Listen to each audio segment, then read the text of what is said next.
I escaped my abusive stepfather through a basement window at 13, but the judge at my custody hearing was his college roommate who sent me back, until his own daughter secretly recorded him taking bribes for custody cases, and federal marshals arrested him during his weekly poker game.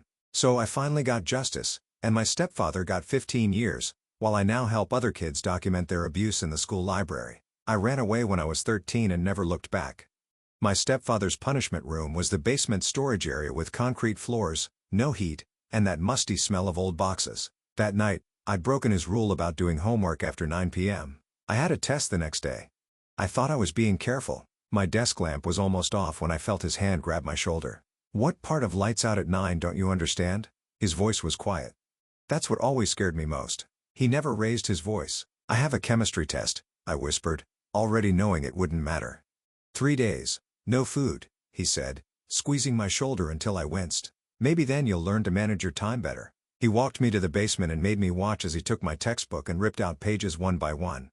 "Clean that up tomorrow," he said, pushing me down the stairs and locking the door. This wasn't new. What was new was the small window I'd been working on for weeks.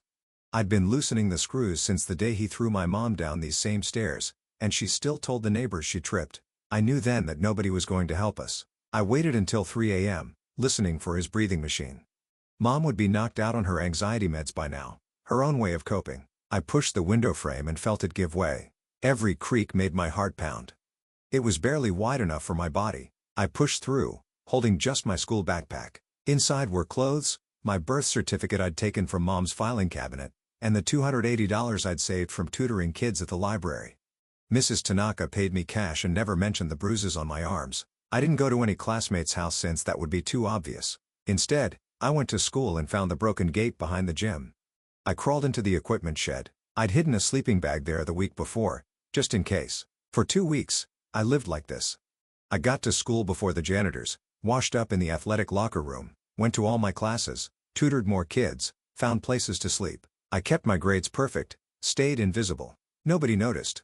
That's the thing about being the smart, quiet kid. Teachers assume you're fine as long as your homework's turned in. Then came the Amber Alert. My face on everyone's phones during English class. I kept my head down, pretending to read my novel. Missing child, possible abduction. That night, my stepfather was on the local news with his arm around my mother, who looked empty standing next to him. "Please," he said, his voice breaking perfectly, "please bring our son home. We just want him safe." The same man who dislocated my shoulder, teaching me proper form in Little League. The same man who made our dog sleep outside in winter until it froze to death.